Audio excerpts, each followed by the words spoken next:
Hi guys, how are you? మళ్ళీ మీ ముందుకు వచ్చేసాను, మీ విజయ్. సో ఈరోజు టాపిక్ తీసుకుంటే, ఇప్పుడు మన జీవితాల్లో పూర్వం మనం పెరిగే విధానం, మనం నివసించే విధానం కానీ, మనం ఆ, జీవించే విధానం కానీ, ఇప్పుడు జీవించే విధానాన్ని కానీ ఫెసిలిటీస్ అనేవి చాలా పెరిగాయి. అప్పటి రోజుల్లో మన పెద్దలు వాళ్ళకు తగ్గట్టు ఉన్న సదుపాయాలు, వాళ్ళకున్న ఆ, తెలివితేటలు, వాళ్ళకున్న దీంతో చదివించి వాళ్ళు మనల్ని పెద్ద చేసి మనకి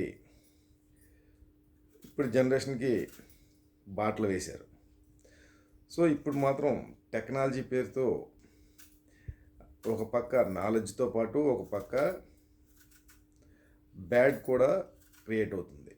సో ఇప్పుడు ఎన్ని ఫెసిలిటీస్ ఉన్నాయో దాన్ని కాపాడుకోవడానికి ఎంత ప్రయత్నించినా మనం ముందుకు వెళ్ళలేకపోతున్నాం.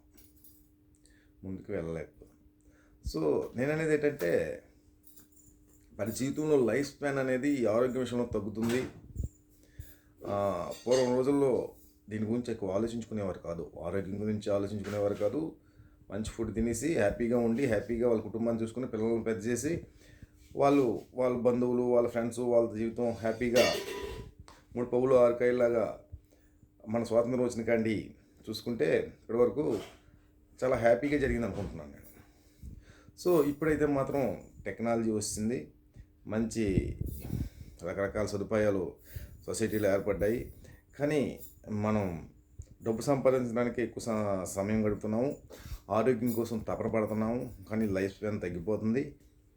ఎంత చూసినా డాక్టర్స్ బిల్స్, ఇవన్నీ క్లినిక్స్, ఈ రకరకాలు చెప్తుంటారు యూట్యూబ్లో కానీ, లేకపోతే రకరకాల సోషల్ మీడియాలో కానీ చెప్తుంటారు. డాక్టర్లు చెప్తుంటారు, అన్నీ చెప్తుంటారు. కానీ మనం అన్నిటినీ ఫుల్ఫిల్గా నెరవేర్చుకోలేకపోతున్నాం. యోగా చేయమంటారు, యోగా చేయగలమా? లేకపోతే ఏవో హోమ్ రెమెడీస్ అంటారు, అవన్నీ చేయగలమా? చేయలేము. మనకున్న లిమిట్స్లో మనకున్న టైంలో, ఇప్పుడు టైం తక్కువ, ఆ టైంలో మనం చేయవలసింది ఏదో చేయగలం. ఉదయం లెగిసి దినచర్య స్టార్ట్ చేసి మనం డ్యూటీలకి వెళ్ళాలి, ఈవినింగ్ రావాలి, పిల్లల్ని చూసుకోవాలి. దీంతో టైం అయిపోతుంది, కాలం అంతా గడిచిపోతుంది మనకి. ఇంకా మన ఆరోగ్యాన్ని మనం చూసుకోవడానికి ఈ అన్నము కూర వండేసరికే తినేసరికి మనకి ఇదైపోద్ది. ఇంకా ఆరోగ్య చిట్కాలు ఇవన్నీ అంటే మన లేడీస్ చూడగలరా? ఎవరు చూడలేరు. మనం కూడా మనం చేసుకోలేం. సో దీని గురించి మీరు చాలా జాగ్రత్తగా ముందు ముందు మనం వెళ్ళే జనరేషన్స్కి, లేకపోతే ముందు నేను చెప్పే దశాబ్దాలకి మనం జీవించే దానికి మనం చెప్పడానికి, మన ఆరోగ్యాన్ని మనం కాపాడుకొని ఎక్కువ ఆలోచించకుండా తక్కువ ఆలోచనలతోనే, మంచి తెలివితేటలతో బాగా మీరు మీ జీవితాన్ని మీరు ఫుల్ఫిల్ చేసుకుంటారని ఆశిస్తున్నాను.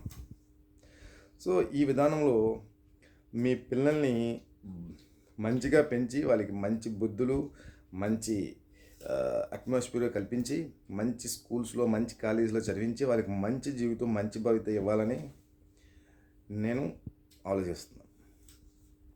అంటే నేను ఆలోచించడం అంటే మీకు మీ మైండ్ సెట్కి నేను చెప్తున్నాను, మీ మనసుకి నేను చెప్తున్నాను. సో ఆ రకంగా ఎందుకంటే ఈ రోజుల్లో మరి పూర్వంలాగా బంధుత్వాలు ఇలాంటివన్నీ తగ్గిపోయి, హైబ్రిడ్ ఫ్యామిలీస్, హోమ్లీ ఫ్యామిలీస్ అంతా సపరేట్ అయిపోతున్నారు. తల్లిదండ్రుల దగ్గర ఎవరు ఉండట్లేదు, ఎక్కడికక్కడ మారిపోతున్నాయి. ఫ్రెండ్స్ కూడా తక్కువైపోతున్నారు, ఫ్రెండ్స్తో మాట్లాడే తీరికే లేదు. బంధువులను పిలిచి వాళ్ళకి అదే ఆతిథ్యం ఇచ్చే టైము లేదు. ఇలాంటి రకరకాల దీంట్లో మనిషి చాలా బిజీ పర్సన్ అయిపోయాడు. సో వాళ్ళ కుటుంబాన్ని వాళ్ళు చూసుకునే స్థితిలోనే ఉన్నాడు తప్ప పక్కల గురించి ఆలోచించే స్థితిలో లేడు. అంటే ఫ్రెండ్షిప్ కానీ, లేకపోతే బంధువులు కానీ, వాళ్ళ చిన్నాన్న, పెదనాన్న, లేకపోతే మా అయ్య వాళ్ళ పిల్లలు, వాళ్ళ సంథింగ్ వాళ్ళ గురించి ఆలోచించడం, వాళ్ళ గురించి ఆలోచించడం కానీ, వీళ్ళ గురించి ఆలోచించడం కానీ పరిస్థితి లేదు. ఎవరికి వారే స్వార్థం అయిపోయింది. సో అందులో అయినా వాళ్ళ కుటుంబం అంటే పిల్లలు తల్లిదండ్రుల పట్ల, తల్లిదండ్రుల పిల్లల పట్ల, అలాగే పెద్దవారు అంటే పెద్దవారి పట్ల జాగ్రత్తగా ఉండి కుటుంబాన్ని కాపాడుకొని వాళ్ళు మంచిదైతే సమాజం పటిష్టమవుద్ది, ముందు తరాలు బాగుపడతాయి. పిల్లలకు భారతీయత నేర్పండి. పిల్లలకి దేవాలయాలకి తీసుకెళ్ళండి, అప్పుడప్పుడు యాత్రలు చేయండి, గుళ్ళకి తీసుకెళ్ళండి. పిల్లలు ఓన్లీ ఒక మన చిన్నప్పుడులాగా పెరగడం లేదు. ఇప్పుడు ఆటలు పాటలు ఫ్రెండ్స్ ఏటీ లేవు, ఒక రకమైన మోస దూరంలో పెరుగుతున్నారు.